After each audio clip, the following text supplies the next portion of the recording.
Hello friends, ഇന്ന് ഞാൻ എത്തിയിരിക്കുന്നത് PSC പ്രീവിയസ് ഇയർ ക്വസ്റ്റ്യൻസായ 8ാമത്തെ ക്ലാസ്സുമായിട്ടാണ്. ഇതിൽ നമ്മൾ 5 മാത്സിൻ്റെ ക്വസ്റ്റ്യനും 10 മലയാളത്തിൻ്റെ ക്വസ്റ്റ്യനുമാണ് ഈ ക്ലാസ്സിൽ ഞാൻ പറയാൻ പോകുന്നത്. മാക്സിമം നിങ്ങൾ ക്ലാസ് ഫോളോ ചെയ്ത് വരിക. ഇന്നലെ അതിന് മുൻപുള്ള ക്ലാസ്സുകളിൽ വീഡിയോ ഇതുവരെ ഇട്ടിട്ടുണ്ടായിരുന്നത് മാത്സ്, അതിൻ്റെ ബാക്കി ക്ലാസ്സാണ് ഞാൻ ഇന്നിടുന്നത്. ആദ്യത്തെ ക്വസ്റ്റ്യൻ നോക്കാം. A 512, E 216, ഡാഷ് M 8 എന്നാണ് ഈ ശ്രേണി. ഈ ശ്രേണിയുടെ ഈ നടുക്ക് വരെ കൊടുത്തിരിക്കുന്ന ആ ഡാഷിൻ്റെ അവിടെ അത് കണ്ടുപിടിക്കണം. ഇതിൽ നമ്മൾ ഈ 512 കിട്ടാൻ നമ്മൾ 8ൻ്റെ ക്യൂബ് കണ്ടുപിടിച്ചാൽ നമുക്ക് 512 കിട്ടും. അടുത്ത് ഇതിൽ നോക്കിയൊക്കെ ഏതൊരു നമ്പർ കൊണ്ട് ചെയ്യുമ്പോഴാണ് നമുക്ക് 512, അതായത് 8ൻ്റെ ക്യൂബ് ചെയ്യുമ്പോഴാണ് 512 കിട്ടുന്നത്. അതുപോലെ നമ്മൾ 6ൻ്റെ ക്യൂബ് ചെയ്യുമ്പോഴാണ് എത്രയാണ് 216 കിട്ടുന്നത്. അപ്പോൾ നമ്മൾ ഇതാണ് എങ്ങനെയാണ് 2ൻ്റെ ക്യൂബ് ചെയ്യുമ്പോൾ നമുക്ക് എത്രയാണ് 8 കിട്ടും. അപ്പോൾ നമ്മൾ നോക്കി 8 6 പിന്നെ എന്തായിരിക്കും ഇവിടെ വരുന്നത് 4 2. കണ്ട ആ വ്യത്യാസം കണ്ടോ? അപ്പോൾ ഈ 4ൻ്റെ ക്യൂബ് ചെയ്യുമ്പോൾ നമുക്ക് ഇവിടുത്തെ സംഖ്യ കിട്ടും. 4ൻ്റെ ക്യൂബ് എന്ന് പറഞ്ഞാൽ എത്രയാണ്? 4ൻ്റെ ക്യൂബ് എന്ന് പറഞ്ഞാൽ 64 ആണ്. 4ൻ്റെ ക്യൂബ് എത്രയാണ്? 64. അപ്പോൾ നമ്മൾ ക്യൂബ് കണ്ടുപിടിക്കാൻ 8 × 8നെ 3 കൊണ്ട് ഇൻറ്റു ചെയ്യുമ്പോഴാണ് 512 കിട്ടുന്നത്. ഇത് 6നെ 3 കൊണ്ട് ചെയ്യുമ്പോൾ 216, 4നെ 3 കൊണ്ട് ചെയ്യുമ്പോഴാണ് 64 കിട്ടുന്നത്. ക്യൂബ് കണ്ട 1 2 3 പ്രാവശ്യം ചെയ്യണം. ഇതിൽ 1 2 3 പ്രാവശ്യം, 2ൻ്റെ 3 പ്രാവശ്യം ചെയ്യുമ്പോൾ 8. ഇനി അടുത്ത് നോക്കിക്കോ, ഇതിൽ നമുക്ക് ഒരു നമ്പേഴ്സ് ഉണ്ട്. എന്തൊക്കെയാണ്? A ഉണ്ട്, അത് കഴിഞ്ഞ് E വന്നിട്ടുണ്ട്, പിന്നെ ഇവിടെ നമുക്ക് നമ്പറില്ല, ഇവിടെ M എന്ന് തന്നിട്ടുണ്ട്. അപ്പോൾ നമുക്ക് ABC നമ്മൾ എഴുതി നോക്കുമ്പോഴത്തേക്കും A കഴിഞ്ഞ് 3 നമ്പേഴ്സ് വിട്ടിട്ടാണ് E വരുന്നത്. കണ്ടോ? E കഴിഞ്ഞ് 3 നമ്പർ വിട്ടിട്ട് എത്ര വരും? I വരും. കണ്ടോ? അപ്പോൾ ഇവിടെ നമുക്ക് ഏത് വരും? E കഴിഞ്ഞ് എത്രയാണ്? I വരും. I കഴിഞ്ഞ് 3 നമ്പർ വിടുമ്പോൾ എത്രയാണ്? M വരും. അപ്പോൾ ഇതിൽ I 64 ഇതിൻ്റെ ആൻസർ എന്ന് പറയുന്നത്. ഇനി അടുത്ത ക്വസ്റ്റ്യനാണ്. 6 = 18, 680 റേറ്റ് = 39 എങ്കിൽ CAP എത്രയെന്നാണ്? അതായത് 6 എന്ന് പറഞ്ഞാൽ 18ആണ്, 680 39 എങ്കിൽ CAP എത്രയെന്നാണ് കണ്ടുപിടിക്കേണ്ടത്. ഇതിൽ നമ്മൾ എഴുതി നോക്കേണ്ടത് നമുക്ക് വേറെ രീതിയിൽ കണ്ടുപിടിക്കാം. നമ്മളിപ്പോൾ ABCD എഴുതി കണ്ടുപിടിക്കുന്നു. അതിലെല്ലാ നമ്പേഴ്സ് 1 മുതലുള്ള 26 നമ്പേഴ്സ് നമ്മൾ ഇട്ട് കൊടുത്തു. ഇതിൽ 6 താടക്കുന്നു. കണ്ടോ? 6 എത്രയെന്ന് പറഞ്ഞിട്ടുണ്ട്? ഇതിൽ 18 എന്ന് പറഞ്ഞിട്ടുണ്ട്. അപ്പം 680 നമുക്ക് 6 എത്രയാണ്? 18. ഇതിൽ A എത്രയാണ്?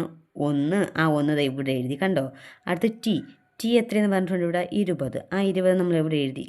അപ്പം ഇതെല്ലാം കൂടി 18 1 കൂട്ടി എത്രയാണ്? 19. 19 + 20 ചെയ്യുമ്പോൾ എത്ര കിട്ടും? 39 കിട്ടും. ഇവിടെ 39 കൊടുത്തിട്ടുണ്ട്. എങ്കിൽ എന്താണ് കണ്ടുപിടിക്കേണ്ടത്? CAP കണ്ടുപിടിക്കണം. ഇതിൽ CAP എന്നാൽ C എത്ര നമ്മൾ പറഞ്ഞിട്ടുണ്ട്? C ഇവിടെ എത്രയാണ് ഇതാ കൊടുത്തിരിക്കുന്നത്? 3. ഇവിടെ 3 എഴുതണം. കണ്ടോ? അടുത്ത് A എന്താണ്?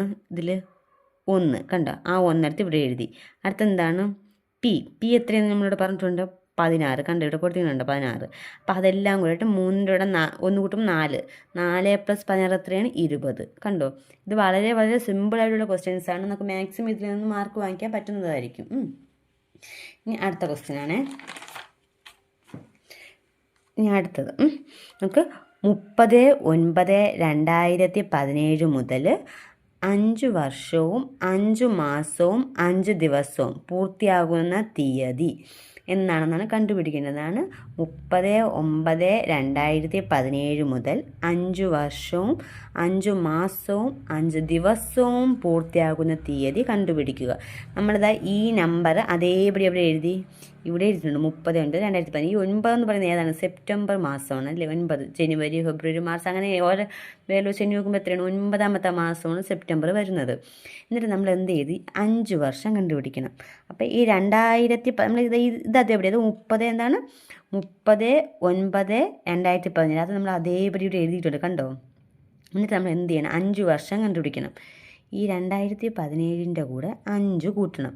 2018 2019 2020 2021 2022 എഴുതി. നമ്മൾ 9ാം മാസം ഏതാണ്? സെപ്റ്റംബർ എന്ന് എഴുതി. ആ ഡേറ്റ് അതേപടി എഴുതി. അപ്പോൾ നമ്മൾ എത്ര വർഷം കണ്ടുപിടിച്ചു? 5 വർഷം കണ്ടുപിടിച്ചു. ഇനി അടുത്ത എന്താണ് പറഞ്ഞത്? 5 മാസം അടുത്ത് കണ്ടുപിടിക്കണം. നമ്മൾ നോക്കിക്കോ. ഇത് ഇവിടെ നിൽക്കട്ടെ. 5 മാസം നമ്മൾ കണ്ടുപിടിക്കുമ്പോഴാണ് ഇതിൽ നമ്മൾ 5 മാസം സെപ്റ്റംബറിൻ്റെ കൂടെ 5 മാസം കൂടി. അപ്പോൾ സെപ്റ്റംബർ കഴിഞ്ഞ് എന്താണ്? September, October, November, December. 3ാമത്തെ മാസം ആകുമ്പോൾ ഡിസംബർ ആവുകയാണ്. അപ്പോൾ ഡിസംബർ കഴിഞ്ഞ് പിന്നെ അടുത്ത വർഷമല്ലേ അല്ലേ? ഡിസംബർ കഴിഞ്ഞ് അടുത്ത ഏത് വർഷമാണ്? അടുത്ത വർഷമാണ്. ഡിസംബർ ജനുവരിയാണ്. അപ്പോൾ അത് അടുത്ത വർഷമായി പോകണം. അപ്പോൾ നമ്മൾ എന്ത് ചെയ്തു? അതിന് 2023 കൊടുത്ത്. കണ്ടോ? 2022 നമുക്ക് വേണമെങ്കിൽ അതേപടി എഴുതായിരുന്നു. പക്ഷെ എന്ത് ചെയ്ത്? ഈ ഡിസംബർ കഴിഞ്ഞ് നമുക്ക് ഏത് മാസമോ അത് അടുത്ത വർഷം ആവുകയാണ്. അപ്പോൾ 2023 ആയി. അപ്പോൾ 5 മാസം കൂട്ടണം. എങ്ങനെയാണ്? സെപ്റ്റംബർ, ഒക്ടോബർ, നവംബർ, ഡിസംബർ, ജനുവരി, ഫെബ്രുവരി ആയി. കണ്ട? അപ്പോൾ ഫെബ്രുവരി 5 മാസം കൂടെ ആകുമ്പോൾ എത്രയായി? ഫുൾ ആകുമ്പോഴത്തേക്ക് 5 മാസമായി. അത് കഴിഞ്ഞ് എന്താണ്? അതിൻ്റെ അടുത്ത ക്വസ്റ്റ്യൻ എന്താണ്? 5 ദിവസം പൂർത്തിയാകുന്ന തീയതി. ഫെബ്രുവരി 28 ആയപ്പോഴാണ് 5 മാസം പൂർത്തിയായത്. അത് കഴിഞ്ഞിട്ട് 1 സ്റ്റാർട്ട് ചെയ്യുമ്പോൾ ഫെബ്രുവരി കഴിഞ്ഞ് ഏതാണ്? മാർച്ച്. 1 സ്റ്റാർട്ട് ചെയ്യുമ്പോൾ ഏതാണ്? മാർച്ച് ആവും അല്ലേ? മനസ്സിലായോ? 5 മാസം തികയുന്നത് എപ്പോഴായിരിക്കും? ഫെബ്രുവരി ലാസ്റ്റ് ആകുമ്പോഴല്ലേ 5 മാസം തികയുള്ളൂ. അത് കഴിഞ്ഞിട്ട് നമ്മൾ ഫെബ്രുവരി ഏതാണ്? മാർച്ച് 1 അടുത്ത് സ്റ്റാർട്ട് ആവുന്നത്. അപ്പോൾ ഏതാണ് മാസം? അപ്പോൾ അത് ഏതാവും? മാർച്ചാവും. വർഷം അതേപടി എഴുതാം. എന്നിട്ട് 28, അതായത് 2023 ലീപ്പ് ഇയർ ആണോ? അല്ല. അതുകൊണ്ട് നമ്മൾ എന്ത് ചെയ്തു? 28 തീയതി എഴുതി. അല്ലെങ്കിൽ ലീപ്പ് ഇയർ ആണെങ്കിൽ 29 വരും കേട്ടോ. അപ്പോൾ 28. ആ 28ൻ്റെ കൂടെ 28 കഴിഞ്ഞിട്ട് എന്തായാലും ഓരോ ദിവസം കൂട്ടണം. 5 ദിവസം കൂട്ടണം. 1, 2, 3, 4, 5. 5 മാർച്ച് 2023 അതിൻ്റെ ആൻസർ വരുന്നത്. ആ സ്റ്റെപ്പെല്ലാം ഞാൻ ഇവിടെ എഴുതിയിട്ടുണ്ട്. എന്തെങ്കിലും ഡൗട്ട് ഉണ്ടെങ്കിൽ നിങ്ങൾക്ക് മെസ്സേജ് ചെയ്ത് ചോദിക്കാവുന്നതാണ്. ഞാൻ അടുത്തതാണേ. ഒരു വാസ്തുശില്പകലന നൽകിയിരിക്കുന്ന ചിത്രത്തിൽ കാണിച്ചിരിക്കുന്നത് പോലെ 0.5 സെൻറ്റിമീറ്റർ, 1 സെൻറ്റിമീറ്റർ, 1.5 സെൻറ്റിമീറ്റർ, 2 സെൻറ്റിമീറ്റർ ആരമുള്ള, ഇതിലൊരു വ്യത്യാസമുണ്ട്. എത്ര വെച്ചാണ് കൂടിപ്പോണത്? 0.5 വെച്ചിട്ടാണ് കൂടി പോകുന്നത്. ആ സ്ട്രെയിൻ നോക്കി നോക്കുക. 0.5, 1 സെൻറ്റിമീറ്റർ, 1.5, 2, ഇനി 2.5, 3.5 അങ്ങനെ പോവേ. എയിൽ നിന്ന് ആരംഭിച്ച് എയിലും നിന്ന് ആരംഭിക്കും. അപ്പോൾ എയിലും ബിയിലും എന്താണ്? മാറി കേന്ദ്രങ്ങളുള്ള തുടർച്ചയായ അർദ്ധവൃത്തങ്ങളാൽ നിർമ്മിതമാണ്. 13 അർദ്ധവൃത്തങ്ങൾ ചേർന്ന അത്തരമൊരു വാസ്തുശില്പഘടനയുടെ ആകെ നീളം എത്രയെന്നാണ് കണ്ടുപിടിക്കേണ്ടത്. അപ്പം 13 അർദ്ധവൃത്തങ്ങൾ ഉണ്ടാക്കണം. അത്തരമൊരു വാസ്തുശില്പഘടനയുടെ ആകെ നീളം എത്രയാണെന്ന് കണ്ടുപിടിക്കുന്നത്. ഇതിൽ പൈ തന്നിട്ടുണ്ട്. പൈയുടെ വാല്യൂ 22/7. ഇതിൽ പൈയുടെ വാല്യൂ കൊടുക്കേണ്ടി വരും. അതാണ് അവർ കൊടുത്തേക്കുന്നത്. ഓക്കെ, പൈയുടെ വാല്യൂ നമുക്ക് ഇട്ട് ചെയ്യേണ്ടി വരും. അപ്പം നമുക്കൊരു കാര്യം പറയാം. ഫുൾ വൃത്തത്തിൻ്റെ മുകളിൽ ഏതാണ്? സർക്കംഫറൻസ്, അത് ചുറ്റളവ്. അതായത് ഫുൾ വൃത്തം ഇവിടെ മുതൽ സ്റ്റാർട്ട് ചെയ്തത് ഇവിടെ മുതൽ ഇങ്ങനെ വന്ന് ഇത്രയും കണ്ടുപിടിക്കുന്ന സർക്കംഫറൻസ് എത്രയാണ്? അതായത് ചുറ്റളവ് കണ്ടുപിടിക്കേണ്ട ഇക്വേഷൻ ഏതാണ്? 2πr എന്നാണ്. അപ്പം നമ്മൾ ഇതിൻ്റെ പകുതി ആകുമ്പോൾ, അതായത് ഇത് പകുതി ആകുമ്പോഴത്തേക്ക് എത്രയാണ്? ഈ പകുതി കണ്ടോ? ഈ പകുതി എന്ന് പറയുന്നത് πr ആണ്. എന്താണ്? ഫുള്ളാണെങ്കിൽ എത്രയാണ് ചുറ്റളവ് കണ്ടുപിടിക്കേണ്ടത്? 2πr. പകുതിയാണെങ്കിൽ എത്ര കണ്ടുപിടിക്കണം നമ്മൾ? പകുതിയാണെങ്കിൽ πr. അപ്പം നമ്മൾ ഫസ്റ്റ് L1 ആയിട്ട് എടുക്കാം. നമുക്ക് ഫസ്റ്റ് എന്ത് കണ്ടുപിടിക്കണം? L1 കണ്ടുപിടിക്കണം. L1 എന്ന് പറയുന്നത് നമ്മൾ പകുതിയിൽ കണ്ടുപിടിക്കേണ്ടത്. അപ്പോൾ എത്രയാണ്? πr എന്നാണ്. എന്താ എത്രയാണ്? πr. അപ്പോൾ π × r എത്രയാണ് നമ്മൾ പറഞ്ഞിട്ടുണ്ട്? ഇതിൽ r ക്വസ്റ്റ്യനിൽ പറഞ്ഞിട്ടുണ്ട്. എത്രയാണ്? 0.5 എന്ന് പറഞ്ഞിട്ടുണ്ട്. r എത്രയാണ് പറഞ്ഞിട്ടുള്ളത്? 0.5. ആ 0.5 നമ്മളത് ഇവിടെ എഴുതിയിട്ടുണ്ട്. എന്നിട്ട് എന്ത് ചെയ്ത് അത് തമ്മിൽ ഇൻറ്റു ചെയ്യുമ്പോഴത്തെ എന്താണ്? 0.5. അടുത്ത പൈയുടെ വാല്യൂ നമ്മൾ എത്ര ഇവിടെ കൊടുത്തിട്ടുണ്ട്? എത്ര പറഞ്ഞിട്ടുണ്ട്? 1 എന്ന് പറഞ്ഞിട്ടുണ്ട്. കണ്ടോ? അതാ ഇവിടെ 1. ആ 1 നമ്മൾ ഇവിടെ എടുത്ത് എഴുതി. കണ്ടോ? അപ്പോൾ 1π എന്നായി. ഇനി അടുത്ത് പൈയുടെ വാല്യൂ എത്രയാണ്? ആറിൻ്റെ വാല്യൂ എത്രയാണ്? 1.5. അങ്ങനെ ഓരോ 0.5 വെച്ച് കൂടി പോകും. അങ്ങനെ നമ്മൾ ചെയ്തിരിക്കുന്നത് എന്താണ്? 0.5 വെച്ച് കൂട്ടി അങ്ങനെ 13 പ്രാവശ്യം എഴുതി ഫുൾ എഴുതി. അതായത് എന്താണ്? 0.5, 1, 1.5, 2, 2.5, 3, 3.5, 4, 4.5, 5, 5.5, 6, 6.5 അങ്ങനെ 13 അതായത് 1, 2, 3, 4, 5, 6, 7, 8, 9, 10, 11, 12, 13. ഓക്കെ, 13 എഴുതി. അതിൽ 13 അർത്ഥവൃത്തങ്ങളിൽ നമ്മൾ ഉണ്ടാക്കേണ്ടത്. അപ്പോൾ ആ 13 എഴുതി. ഇനി നമ്മൾ എന്ത് ചെയ്യണം? നമുക്ക് എല്ലാം കൂടെ കൂട്ടേണ്ടി വരും. അപ്പോൾ നമുക്ക് അത് അങ്ങനെ അത്രയും കൂട്ടുന്ന പാടായതുകൊണ്ട് എന്താണ്? 6.5ൻ്റെ കൂടെ 0.5 ചേർക്കുമ്പോൾ എത്രയാണ്? 7π. അടുത്ത് 6πയുടെ കൂടെ 1 ചേർക്കുമ്പോൾ 7π. 5.5 1.5 ചേർക്കും. അങ്ങനെ എല്ലാം ആഡ് ചെയ്ത് ലാസ്റ്റ് 1 മാത്രം 0.5 എന്ന് വരും. ഇതെല്ലാം കൂടെ ആഡ് ചെയ്യുമ്പോൾ എത്ര കിട്ടും? 45.5 പൈ എന്ന് നമുക്ക് കൂട്ടുമ്പം കിട്ടും. ഈ പൈ നമ്മൾ അതേ വാല്യൂ എടുത്ത് എഴുതണം. എന്ത് ചെയ്യണം? 45.5 കൂടെ എത്ര? ഈ പൈയുടെ വാല്യൂ നമുക്ക് ഇവിടെ കൊടുത്തിട്ടുണ്ട്. എത്രയാണ് പൈയുടെ വാല്യൂ പറഞ്ഞിട്ടുള്ള? എന്താണ്? 22/7 എന്ന് പറഞ്ഞിട്ടുണ്ട് പൈയുടെ വാല്യൂ. ആ പൈയുടെ വാല്യൂ നമ്മൾ ഇവിടെ കൊടുത്തു. 22/7 എന്ന് കൊടുത്ത് വെട്ടി ചെയ്യണം. വെട്ടി ചെയ്യാൻ വേണ്ടി നമുക്ക് പോയിന്റുള്ള പാടാൻ നമുക്ക് സൈഡിൽ എഴുതി ചെയ്യണം. കണ്ട 45.5 / 7 ചെയ്യുമ്പോൾ എത്ര കിട്ടും നമുക്ക്? 6.5 എന്നിട്ട് ആ 6.5 ഇവിടെ എഴുതി. എത്ര സ്ഥാനം മാറ്റിയാണ് കുത്തുള്ളത്? ഒരു സ്ഥാനം. അത് നമ്മളിവിടെ കൊടുക്കത്തില്ല കേട്ടോ. ഇവിടെ നമുക്ക് വേണമെങ്കിൽ കൊടുക്കാം. നമുക്ക് എത്ര കൊടുക്കാം? ഇവിടെ 6.5 കണ്ട ഒരു പോയിന്റ് കൊടുക്കുക. 6.5. ആ 6.5 നമ്മളത് ഇവിടെ എഴുതിയിട്ടുണ്ട്. എന്നിട്ട് ഇത് തമ്മിൽ ഇൻറ്റു ചെയ്യണം. 6.5ഉം 22 തമ്മിൽ ഇൻറ്റു ചെയ്തിട്ട് എത്ര സ്ഥാനം മാറ്റി ഇവിടെ കുത്തു കൊടുക്കേണ്ടത്? ഒരു സ്ഥാനം. ഒരു സ്ഥാനം മാറ്റി കുത്തു കൊടുത്തു വിടാം. അപ്പോൾ എത്രയാണ്? ആൻസർ എത്രയാണ്? 143 സെൻറ്റിമീറ്റർ എന്ന് പറഞ്ഞിട്ട് ആൻസർ വരും. ഇനി അടുത്ത് ലഘൂകരിക്കുക. നമുക്കൊരു ക്വസ്റ്റ്യൻ തന്നിട്ടുണ്ട്. 36 + 9 × 2/3 - 5/2. ഇത് ബോട്ട് മാസ് വെച്ച് നമുക്ക് ചെയ്യാൻ പറ്റും. ബോട്ട് മാസ് വെച്ച് നമുക്ക് ഫസ്റ്റ് എന്ത് ചെയ്യണം? ഡിവിഷൻ ചെയ്യണം. ഡിവിഷൻ വെച്ച് വെട്ടി ചെയ്യണം. 3 ടേബിളിൽ എത്ര പ്രാവശ്യം പോകും? 3 ഏത് ടേബിളിൽ പോകും? 3 ടേബിളിൽ പോകും അല്ലേ? ഒരു പ്രാവശ്യം പോകും. ഇവിടെ എത്ര പ്രാവശ്യം? 9 പോകും. 3 ഇവിടെ 3 കൊണ്ട് ചെയ്ത് അവിടെ 3 കൊണ്ട് തന്നെ നമ്മൾ ചെയ്യേണ്ടി വരും. അപ്പോൾ 3 ടേബിളിൽ എത്ര പ്രാവശ്യം 9 പോകും? 1 3 3 2 3 6 3 3 9. ആ 3 ഇവിടെ എഴുതി. എന്നിട്ട് നമ്മൾ എന്ത് ചെയ്യണം? 36 + 6 അതായത് 36 പ്ലസ് ഈ എന്താണ് ഈ 3ഉം ഈ 2 ഡിവിഷൻ കഴിഞ്ഞാൽ എന്താണ്? മൾട്ടിപ്ലിക്കേഷനാണ്. കണ്ടോ? അപ്പം 3ൻ്റെ ഈ 2 ഇൻറ്റു ചെയ്യുമ്പോൾ എത്ര കിട്ടി? 6 കിട്ടി. ഈ സെയിം മൈനസ് നമ്മൾ താഴെ എഴുതി. എന്നിട്ട് 5ൻ്റെ സ്ക്വയർ എന്ന് വെച്ചാൽ 5 × 5 ആണ് 5ൻ്റെ സ്ക്വയർ.